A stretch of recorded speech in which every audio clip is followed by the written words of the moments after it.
trono de montar quesilla, o el caballo caballero, sin piquetes de avispero, que comí el panal entero, porque ya entendí la maña, la ciencia no me es extraña, sano crezco allá en la grama, porque oigo y veo el programa, y al que sabe, y al que sabe no lo engañan. Campo y milagro, luz y murmullo, te seduce y es tan tuyo.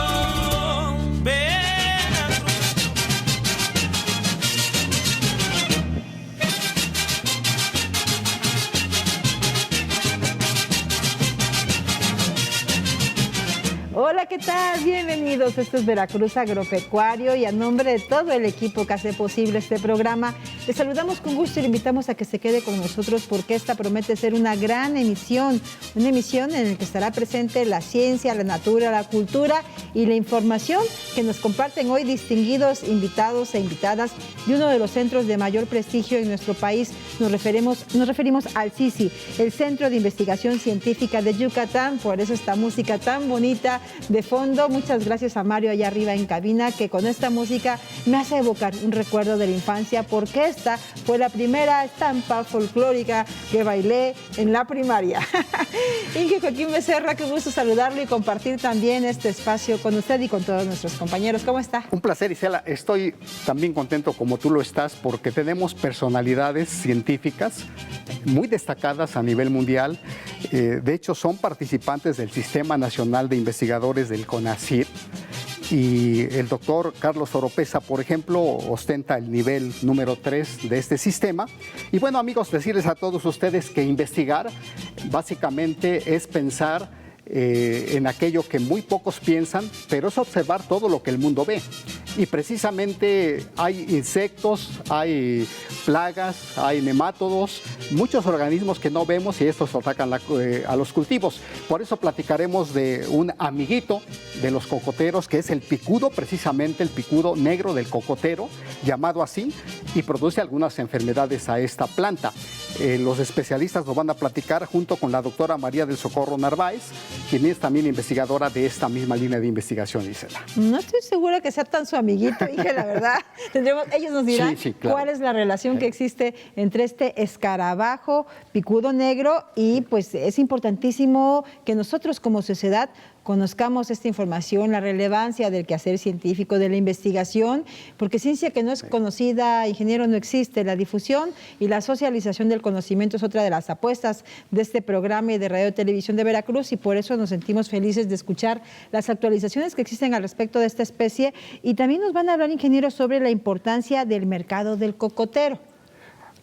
Por cierto, Isela, porque el coco, Cocos nucifera, hablamos de coco, que es el coco, el significado es como una carita de mono o una carita sonriente. Ese coco que comemos en el mercado, compramos en el mercado, nos tomamos el agua y todavía la parte blanca la preparamos con un poquito de limón, un poquito de sal. De ese se puede preparar crema, aceites, infinidad de productos para la cosmetología, pero ojo, el picudo del cual platicaremos, sí impacta en la producción de este producto, Isela. Y entonces, sin embargo, el coco sigue siendo todavía un producto bastante rentable a nivel mundial. Claro, y en el caso del CICI, pues es una referencia obligada si hablamos de este tipo de información, así que le sugerimos que esté atento, si le interesa el tema tenga a la mano donde apuntar, porque seguro escuchará usted información que será de relevancia y de utilidad para su quehacer en el campo o para su cultura general. Así que recuerden, nuestras redes sociales están a su disposición, @agropecuario_RTV, Veracruz Agropecuario, @tvmas.mx, y el Facebook, Twitter e Instagram. El canal de YouTube de TV Más deja toda nuestra programación en línea y en directo para quien quiera consultar a detalle. Sí, y les vamos a invitar a todos ustedes, amigos, para que se acerquen a una rica taza de café. Tenga una libreta, un lápiz, no pierda la costumbre de estar anotando, escribiendo. Generalmente los apuntes ayudan mucho y uno después va al baúl de esos apuntes para recordar algo que los especialistas nos han dicho. De esa manera usted toma otra disciplina. Exactamente, ingeniero. Y ya que presumimos tanto al CICI, es momento de escuchar detalles, características, quiénes son este Centro de Investigación Científica de Yucatán, que se encuentra hoy presente y representado en Veracruz Agropecuario en el doctor Carlos Oropesa Salín. también a la doctora María del Socorro Narváez. Le presentamos aquí esta cápsula en la cual nos comparten quiénes son el CICI. Vamos con ellos. El CICI es un centro público de investigación CONACYT. Realizamos investigación científica, formamos recursos humanos, divulgamos conocimiento, desarrollamos y transferimos tecnologías e impulsamos el desarrollo de la sociedad en armonía con el ambiente. Con nuestra labor contribuimos a la construcción de la sociedad del conocimiento.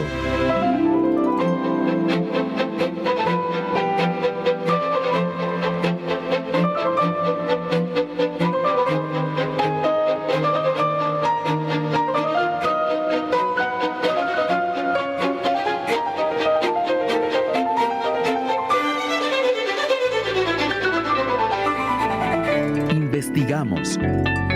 Contamos con 6 unidades, desde donde realizamos investigación básica, investigación aplicada y desarrollo de tecnología.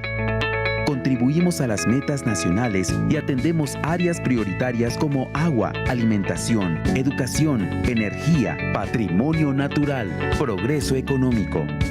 Las investigaciones del CICI utilizan modelos de estudio de interés ecológico, agrícola, industrial, cultural, farmacéutico y comercial para proteger nuestros recursos y generar conocimiento útil para el avance de la ciencia, conocimiento aplicado para el beneficio de la sociedad y desarrollos tecnológicos que impulsen al país. Formamos. Los posgrados del CICI forman maestros y doctores en ciencias biológicas, con 3 opciones terminales: bioquímica y biología molecular, biotecnología y recursos naturales, materiales poliméricos, energía renovable y ciencias del agua. También compartimos conocimiento especializado y contribuimos a la formación y la actualización de recursos humanos para el sector productivo a través de diplomados, cursos y talleres del programa de educación continua. Transferimos. Contribuimos al desarrollo tecnológico, social y económico del país, promoviendo la generación de tecnologías innovadoras en el CICI y su transferencia a los sectores productivo y social. Innovamos e impulsamos el progreso económico poniendo a trabajar en desarrollos específicos el conocimiento científico y tecnológico que generamos. Impulsamos. Ofrecemos servicios para el desarrollo del sector productivo del país, diagnóstico fitosanitario, calibración de instrumentos de masa, volumen, temperatura, óptica, presión y flujo, servicios en materia de emisiones de gases de efecto invernadero, servicios en las áreas de especialidad del CICI, análisis de calidad del agua, caracterización de especies, desarrollo y aplicación de marcadores moleculares, estudios de resistencia de materiales, monitoreo de carbono en Kashil-Kiwik, producción de plantas mediante cultivo in vitro, sistemas generadores de energía, microscopía electrónica de barrido. Divulgamos. Compartimos con la sociedad el conocimiento que generamos y fomentamos el cuidado de la naturaleza. Jardín Botánico Regional Roger Orellana. Herbario CICI, que se ha vuelto referencia mundial en flora de la península de Yucatán. Jardín Botánico Ornamental, ubicado en Parque Científico Tecnológico de Yucatán. Vivero de plantas nativas, con venta al público para promover la propagación de especies locales, particularmente las que se encuentran en alguna categoría de riesgo. Banco de Germoplasma, ubicado en Parque Científico Tecnológico de Yucatán, que preserva el patrimonio natural de la península. Promovemos la apropiación pública del conocimiento mediante eventos y acciones de divulgación. CICI Casa Abierta, Talento CICI, para el fomento temprano de vocaciones científicas. Ferias de ciencia, exposiciones, conferencias y talleres, visitas escolares, participación de académicos en medios masivos, conferencias de prensa, publicación y venta de libros bajo el sello editorial CICI.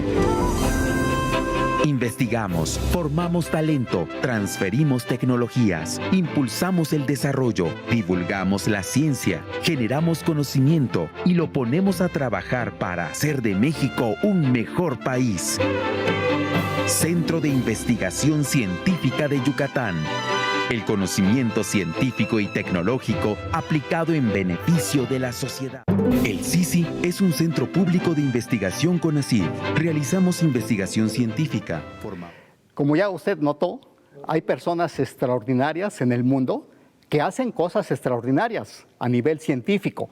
Y después de algún tiempo estas cosas nos parecen tan sencillas, tan obvias, que decimos qué fácil eran. Pero estas personas se dedicaban a pensar. Y hoy tengo el honor de recibir a los doctores aquí en casa. Primero recibo con mucho gusto a la doctora María del Socorro Narváez, quien es investigadora del CICI. Bienvenida, doctora. Muchas gracias, mucho gusto. Es un placer que estén con nosotros. Y recibo también con mucho gusto al doctor Carlos Oropesa Salín, investigador del CICI, y probablemente un apasionado del cocotero, pero también una de las personas que más sabe del cocotero en el mundo. Bienvenido, doctor. Muchas gracias. Buenas noches. Y bueno, una pregunta de rigor. ¿Cómo se han sentido con su llegada aquí a Jalapa, doctora? Pues muy emocionados porque no sabíamos que aquí en Veracruz había tanto interés en el coco. Habíamos estado en diferentes estados donde son productores de coco, pero a Veracruz casi no habíamos estado.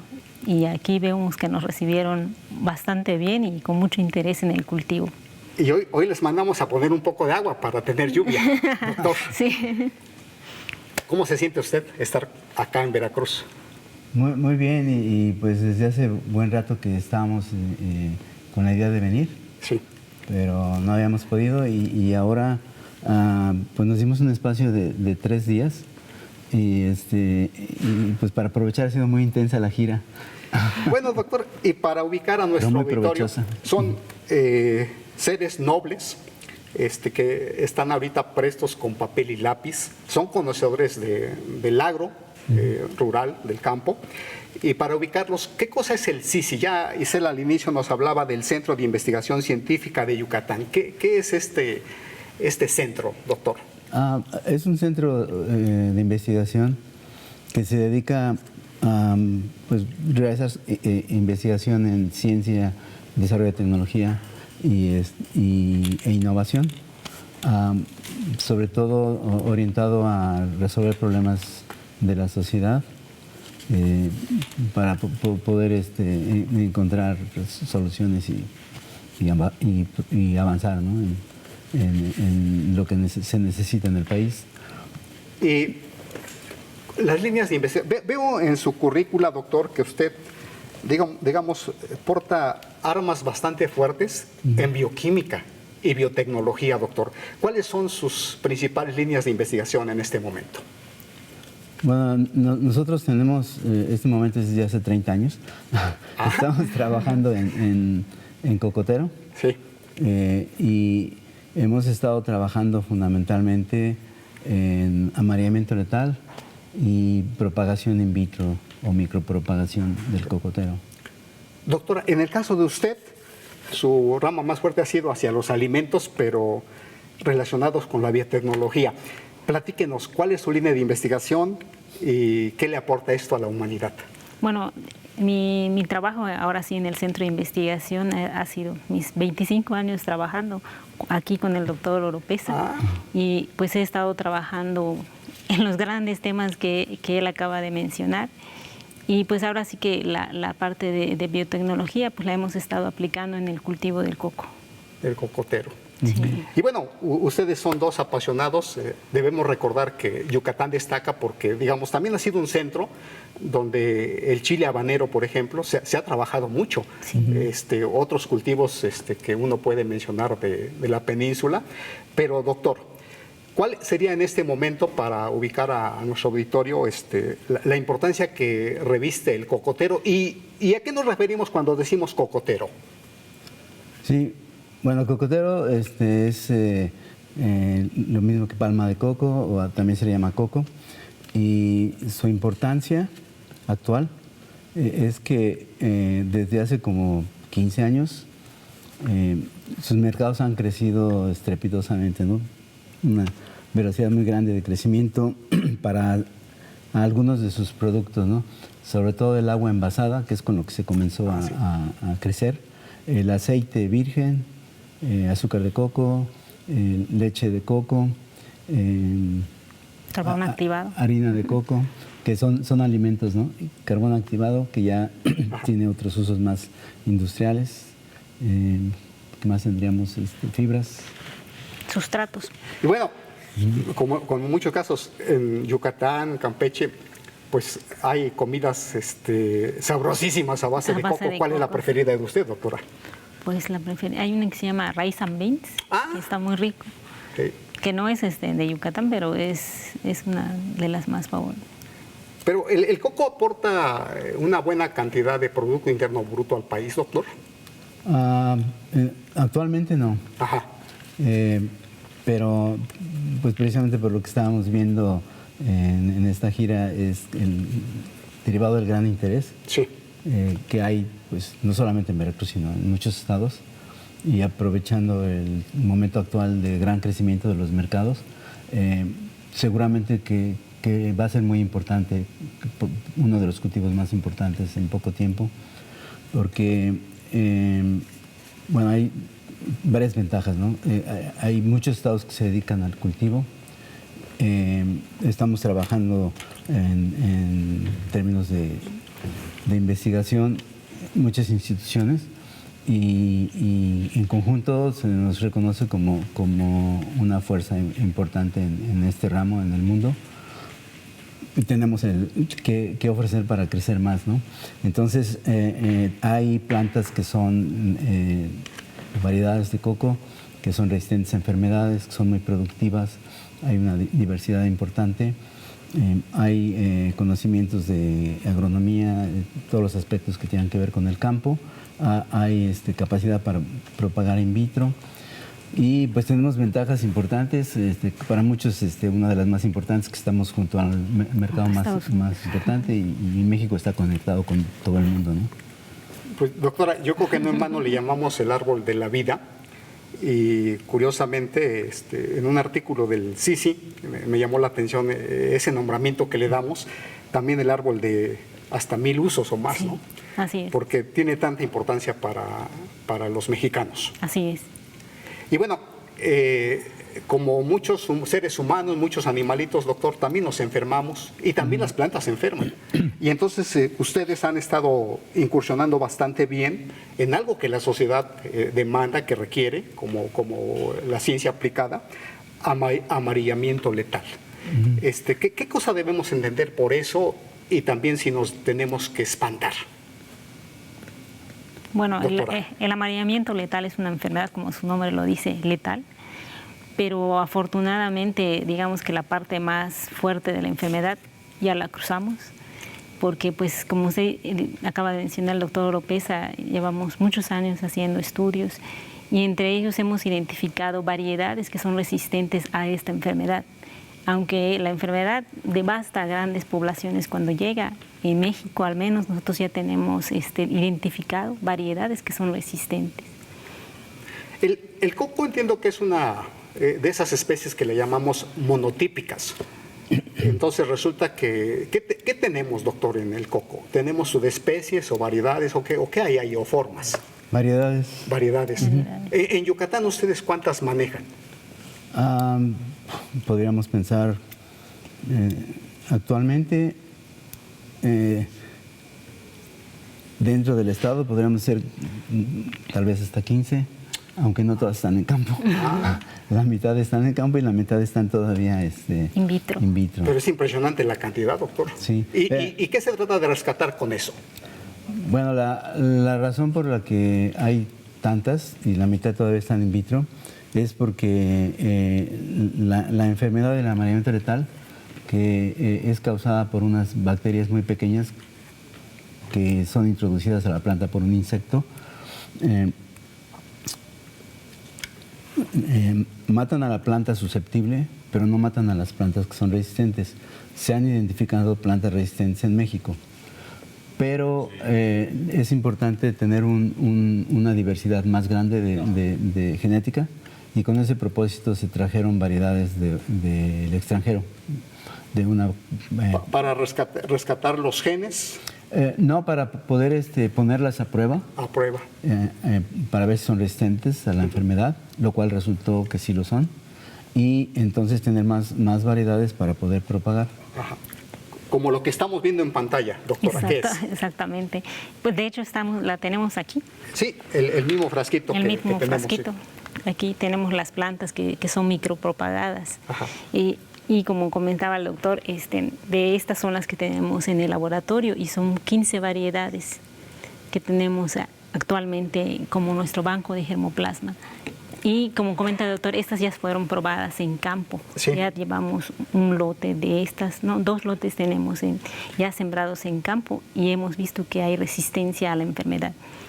Ahora, doctor o doctora, ¿qué organismo nos lleva, digamos, nos transmite esa enfermedad en campo? Y si las personas fácilmente podemos detectarlo, ¿o es difícil? Es un insecto muy pequeño, que tiene un hábito como los mosquitos, ¿no? Ajá. Tiene un estilete, pica en lo que serían las venas de la planta, sí. En el floema, y se alimenta del floema, pero al hacerlo deposita a los patógenos que están dentro del cuerpo del insecto. Lo podemos ver, aunque es muy pequeño, pero hasta el momento no hay forma de controlar su población, ¿no? Y por eso es que buscamos resistencia en las plantas. Vemos en pantalla uno de ellos, doctor. A ver, platíquenos. ¿Es ese mismo al que se refiere usted? No, es otra plaga. Es otra plaga. Pero bueno, una vez Está causando mucho daño también al cocotero. Esta. Sí. Sí. Entonces, al inicio decíamos, son amiguitos del cocotero, pero básicamente aman a esas plantas, estos insectos. Sí, claro. Pero hay algunos otros, aparte del cocotero, hay digamos, hospederos vegetales que son como preferidas por estos organismos, doctora? Tenemos aquí casi todas las palmas son hospederas de la enfermedad y esa es una de las razones por las cuales no se acaba. Sí. O sea, puede ser que ya no estén en coco, pero se siguen manteniendo en otras palmas. Digamos, la bacteria sigue propagándose en otras plantas, aunque no todas las palmas son afectadas. O sea, tienen adentro al patógeno, pero no les pasa nada. Nos está pasando aquí como ahora, viene usted al canal y va usted allá a la principal avenida, todos tienen gripa. Exacto. O sea, nos está llegando a todas partes. Pero doctor, en el caso del amareamiento letal, ¿de dónde nos ha llegado esto? ¿De dónde lo trajimos o cómo? Bueno, los primeros reportes de los que se conocen son del siglo XIX en islas del Caribe. De ahí pasó a Florida y de Florida pasó a México. Y de aquí se dispersó hacia Centroamérica. Y del Caribe se dispersó hacia el sur del Caribe. Entonces actualmente se está aproximando a Sudamérica. Ajá. Y doctora, ¿qué daños mecánicos o fisiológicos causa esta enfermedad ya en la planta en pie? Pues empieza con la caída de los frutos.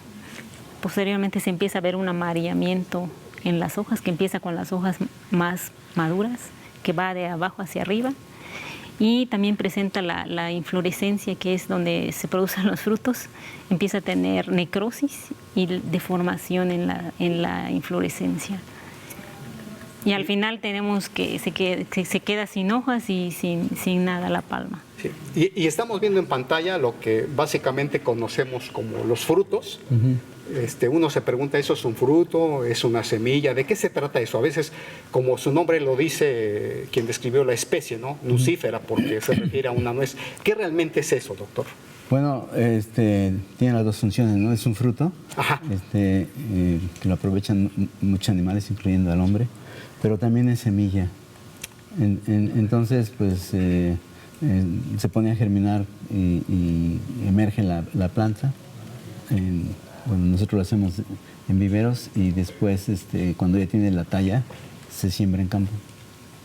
Y actualmente, doctora, ¿qué aparte de esto, de los cultivos in vitro, qué están haciendo más para tratar de controlar a esta enfermedad? Pues es que la única forma de controlarlo es sembrando precisamente material resistente, porque si la planta no es resistente, toda se muere. No importa qué hagas para tratar de controlarla, se va a morir todas las plantas. O sea que si fertilizamos, vitaminamos, no tiene mucha... Hay reportes de Florida hace 40 años donde intentaron inyectar antibióticos. Okay. Entonces, oxitetraciclina es un tratamiento que es terramicina, ¿no? Pero el nombre comercial. Se inyecta a la planta y se detiene el avance de la enfermedad. Pero a los 4 meses hay que volver a inyectar. Y aparte de que cuando están inyectadas las plantas, pues no se pueden utilizar los frutos. Entonces no es viable ese tratamiento, ¿no? Es un tipo de endoterapia. Vamos a continuar, amigos, con ustedes en el programa. No se vayan. Los doctores Carlos Oropeza y la doctora María del Socorro Narváez continuarán con nosotros para seguirnos encantando de esta importancia científica acerca de los cultivos in vitro. Vamos a una pausa y regresamos. Toma en mi canto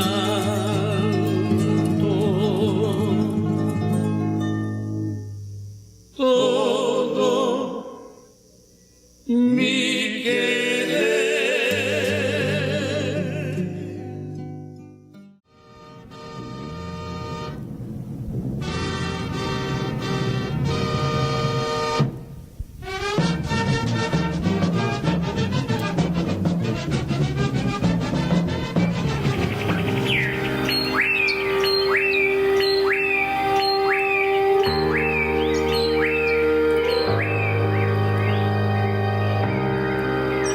En 1983, el Centro de Investigación Científica de Yucatán inició una aventura por la conservación.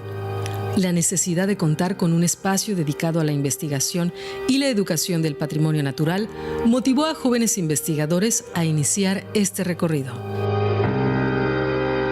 Imaginaron, soñaron y mapearon cada rincón para conocer el lugar, convencidos de que una tercera parte debía destinarse a la selva seca, uno de los principales ecosistemas de la región. Así, un plantío de enequén abandonado que representaba la mitad del terreno cedido al Sisi se convertiría en el jardín. Se contaba con las primeras colectas realizadas desde 1981, principalmente por el Dr. Roger Orellana en varios sitios de la península. Esto inició las colecciones del jardín. Era oportuno que la primera colección representara agaves, plantas de la familia del enequén que estaban siendo investigadas en el Sisi. El plan del jardín consideró colecciones ecológicas, representaciones de ecosistemas de la región, selva húmeda, selva seca, el petén. Hoy, estas colecciones se han desarrollado y establecido con éxito, conservando la flora y convirtiéndose en una herramienta única de investigación, enseñanza y difusión del patrimonio natural. Con el paso del tiempo, se desarrollaron otras colecciones para mostrar la relación entre los mayas y el mundo vegetal. La colección de palmas, una de las más carismáticas del jardín, mantiene el 100% de las palmeras de la región y también exhibe otras de interés ornamental del mundo. Con los años, este espacio se convirtió en un oasis de vegetación en medio de una ciudad en crecimiento. Gran cantidad de aves, insectos, reptiles y pequeños mamíferos encontraron refugio en el jardín. Es extraordinaria la forma en que el jardín integra conservación, investigación y educación, al tiempo que ofrece un lugar para reconectarse con la naturaleza. Árboles, hierbas, arbustos, epífitas y trepadoras comparten el paisaje con fauna matutina y nocturna. Nuestro programa de propagación de plantas nativas inició en 1989, como respuesta a la necesidad de reforestar Mérida, luego del paso del huracán Gilberto. A la fecha reproduce más de 100 especies de plantas y promueve su uso en jardines, parques y espacios públicos. El jardín debía crecer. Su compromiso por la conservación y la educación debía trascender de lo regional a lo internacional. En 2014, el proyecto Polo para la Conservación y Educación del Jardín Botánico fue aprobado por CONACYT y permitió aumentar la infraestructura para el desarrollo de 2 nuevas colecciones. La Casa del Desierto, paisaje donde predominan espinas, tallos globosos y estrategias para almacenar agua en los tejidos. Las plantas proceden de los lugares secos del norte y sur de América, del sur y el este de África y de Madagascar. La casa tropical se distingue por follajes de mayor tamaño, con representaciones de bosques de regiones tropicales húmedas del mundo, que incluye misteriosas plantas carnívoras, orquídeas y bromelias, además de una sección de plantas útiles. Te invitamos a compartir esta aventura. Sé parte de esta historia en donde conservamos y mantenemos exhibiciones de plantas vivas que nos reconectan con la naturaleza y la apreciación del ambiente. Participa de acuerdo a tus posibilidades. Como voluntario, tu tiempo es muy valioso para nosotros. Como patrocinador, patrocina. Visita de grupos al jardín. Cientos de escuelas pueden ser beneficiadas. Mantenimiento de una colección. Requiere poda, deshierve, riego, fertilización y personal especializado. Proyecto Senderos sin Barreras. Para que transiten por el jardín sillas de ruedas, carriolas y transporte para personas de la tercera edad. Con tu ayuda podemos lograr que nuestro jardín botánico atienda más y mejor a la población de Yucatán y a visitantes de México y el mundo. Súmate a esta aventura por la conservación. Ayúdanos a que futuras generaciones disfruten del Jardín Botánico Regional Roger Orellana.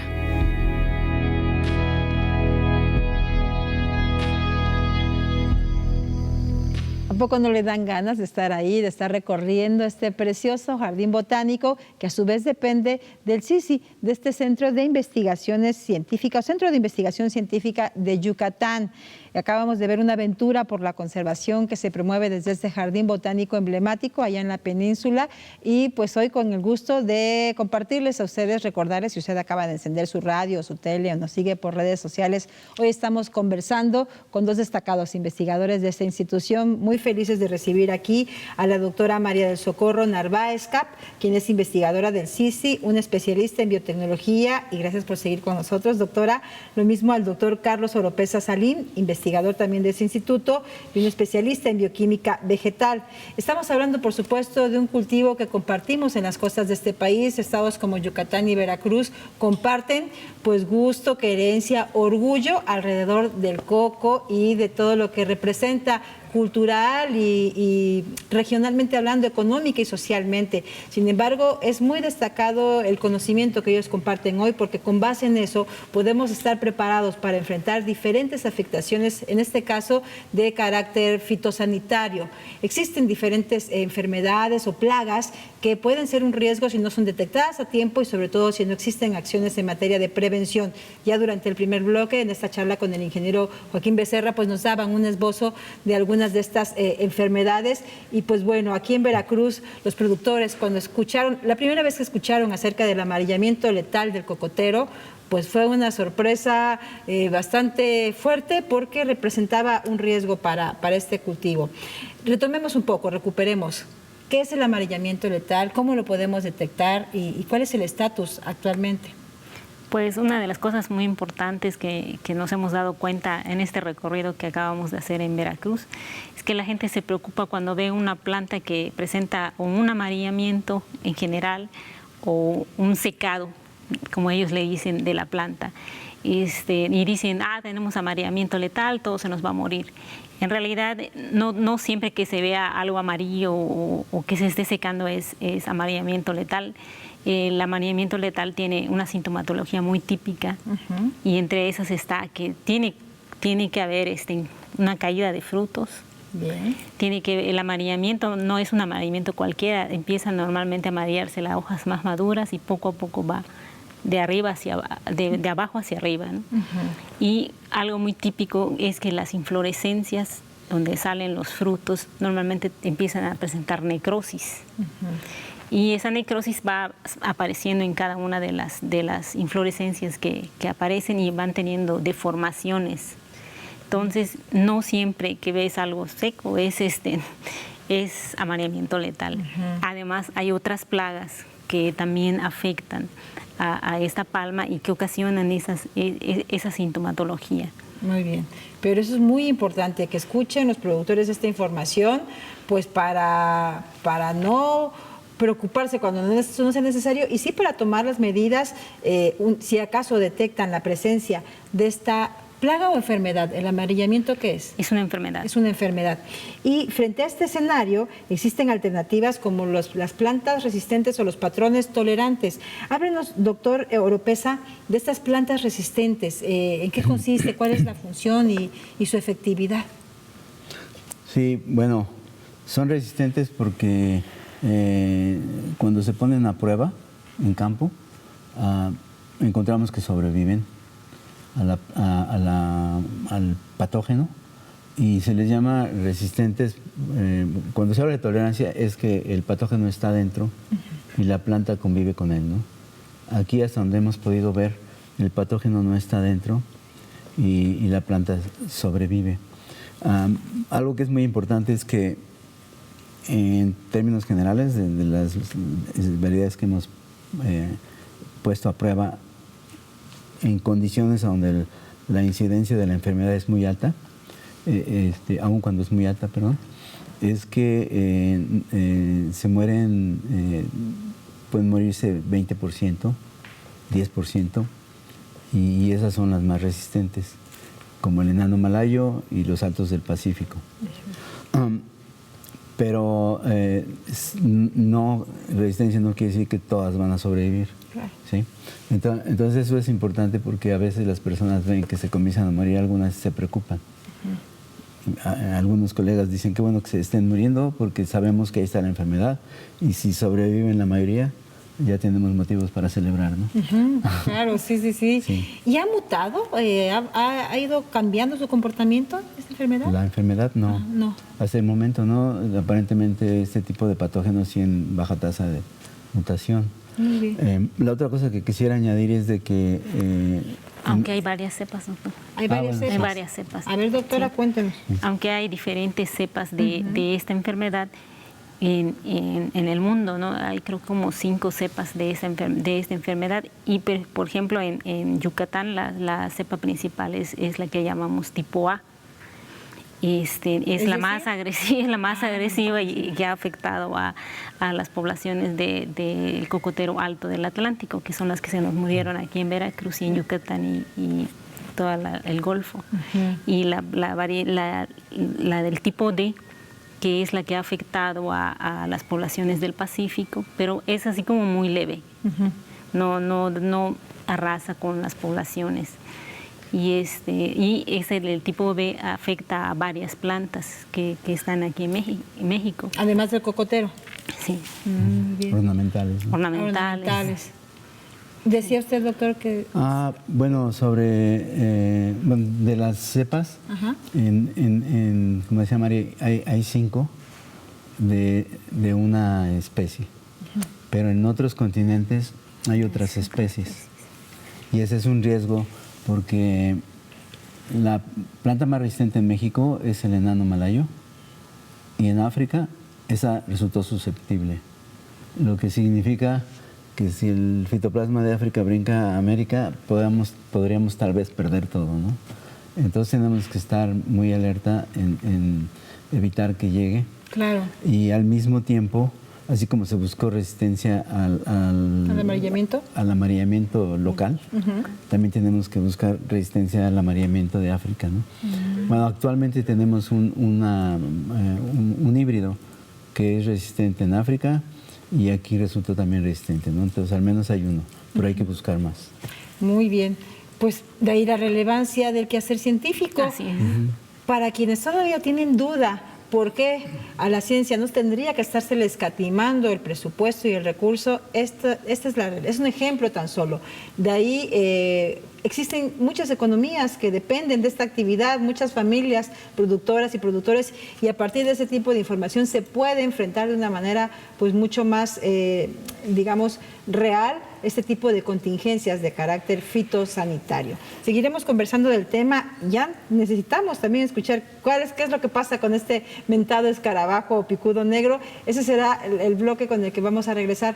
Antes escucharemos esta información que tiene que ver con celebración de un instituto como el que ustedes hoy representan. El CICI de manera reciente cumplió 43 años, este Centro de Investigación Científica de Yucatán, y aquí le presentamos la siguiente crónica.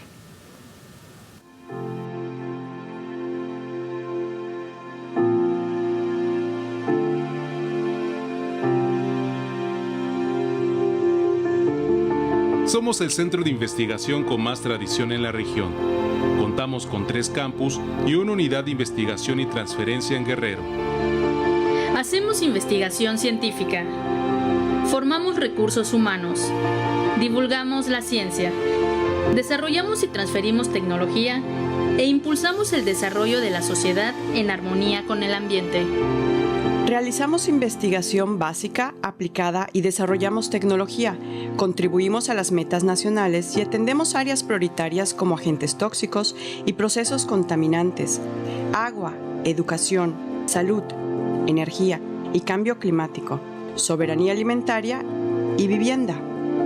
Publicamos nuestros resultados en revistas nacionales e internacionales. Además, nuestros estudios sirven de guía para la toma de decisiones e inciden en la construcción de políticas públicas. Nuestros posgrados forman maestros y doctores en ciencias biológicas, materiales poliméricos, energía renovable y ciencias del agua. Contribuimos a la formación, especialización y actualización de recursos humanos para el sector productivo a través de diplomados, cursos y talleres del programa de educación continua. Contribuimos al desarrollo tecnológico, social y económico del país, promoviendo la generación de tecnologías innovadoras y su transferencia a los sectores productivo y social, procurando el beneficio a las comunidades y al ambiente.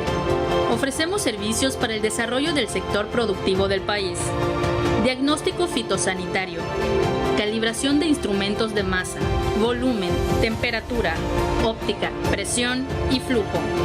Servicios y proyectos tecnológicos en el área de los materiales plásticos. Microscopía electrónica de barrido, además de servicios en las áreas de especialidad del CICI.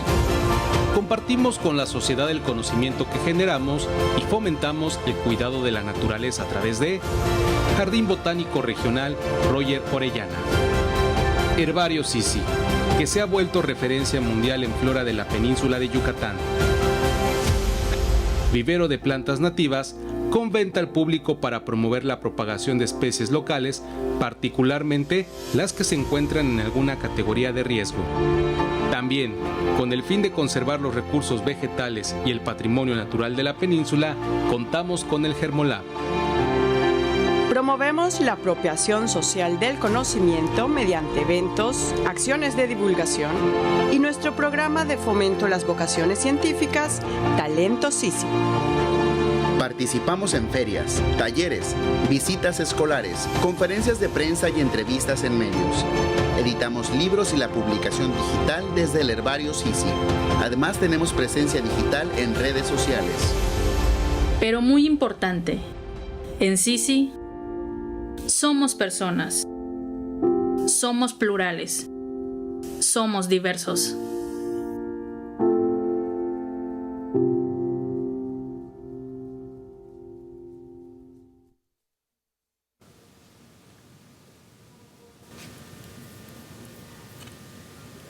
Continuamos, amigos, platicando con ustedes de este centro de investigaciones pues, de envergadura internacional por la calidad de los trabajos que realiza, y el centro, digamos, de la península donde prácticamente se consideran los hijos del maíz, porque realmente Yucatán y todo lo que es Mesoamérica, esa región particularmente, le dio forma a lo que somos nosotros, al maíz. Nuestra propia carne, sangre, huesos llevan a este cultivo emblemático que nos identifica en todo el mundo. Y para continuar hablando de estos temas que hoy nos competen, continuamos con los doctores Carlos Oropesa y la doctora María del Socorro Narváez. A continuación, doctor o doctora, pues hemos visto el desarrollo del picudo negro, o el picudo propiamente del cocotero. Y entonces nos llama la atención, ¿qué estamos haciendo en el CICIT para tratar de mitigar a este animalito actualmente? Aparte de las variedades resistentes y esta tecnología de los cultivos in vitro. Sí, bueno, tal vez primero mencionar sobre los síntomas, ¿no? Sí. Para diferenciar con el amarillamiento. Claro. Sí, pero una de las principales cosas es que como le comentaba hace un rato, que a veces las personas confunden la sintomatología de las enfermedades. Entonces, en el caso del picudo, el amarillamiento no necesariamente tiene ese orden de aparición del amarillamiento de abajo hacia arriba. A veces puede empezar el amarillamiento y la necrosis de las hojas en la parte media y así ir matando. Pero no hay caída de frutos, no hay deformación de las inflorescencias ni necrosis de las inflorescencias. Entonces, pues eso es un punto muy importante a diferenciar entre el amarillamiento letal y el picudo negro. Y digamos, ¿cuáles son los síntomas del picudo negro? ¿Cómo un productor puede detectar la presencia de este animalito y qué tipo de afectaciones le provoca al cocotero? Pues una de las cosas es que sí las mata. Y puede matar a plantaciones enteras si no se toma el control desde la llegada de este escarabajo, ¿no? Y otra cosa es que también el escarabajo lleva otro patógeno que es un nemátodo. Y los insectos que van y transmiten este nemátodo forman en la palma de coco un anillo rojo, que eso lo pueden ver cuando cortan ya sea la planta a la mitad y ver el halo del anillo rojo, o también se puede en el tronco. O también se puede ver en las hojas, en donde se puede, cuando se corta en la axila de la hoja, se puede ver un halo de esta enfermedad. Doctor, ¿hasta qué grado ustedes como investigadores han correlacionado los efectos del impacto ambiental sobre lo que vemos del incremento de enfermedades, por ejemplo, en el cocotero? Pues no, con respecto a las enfermedades, no creo que podamos decir que ahorita estamos viendo un impacto. No dudo que lo pueda tener, ¿no? Pero no estamos viendo un impacto. El impacto del picudo es muy importante porque... ¿Es qué? Es económico más bien para el bolsillo de los productores, porque como es un cultivo de largo plazo, entonces la enfermedad del picudo empieza a afectar cuando la planta entra en producción. Entonces, si un productor ya invirtió 4 años, 3 años esperando la producción de sus plantaciones, en ese momento le cae el picudo y puede perder toda su plantación. Entonces, realmente es una plaga muy importante en el cocotero y hay que atenderla. Sí, porque si nosotros pensamos amarillamiento letal y picudo, y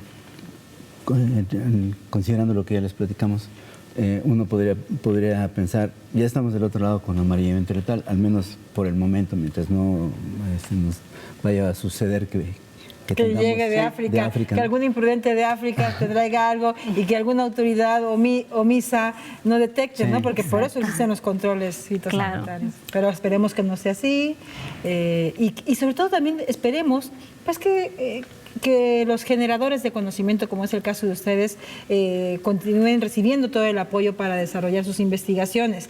Ahora mismo, ¿en qué se encuentran cada uno de ustedes con respecto a estas enfermedades de las que hemos estado hablando, doctor? El picudo, bueno, el control del picudo se basa en muchas partes, términos generales, en usar trampas.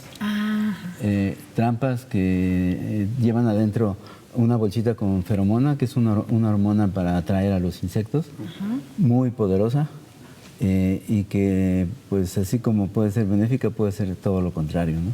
Entonces, se usa la trampa y se pone alrededor de las huertas. Ahora,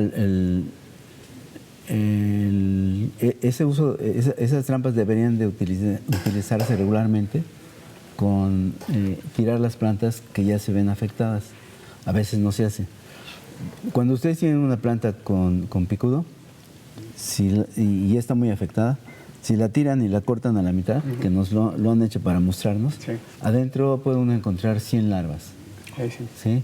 Las larvas matan a la planta porque cruzan por el ápice donde crecen, ¿no? Entonces, si hay 100, la planta es una fábrica de larvas, ¿no?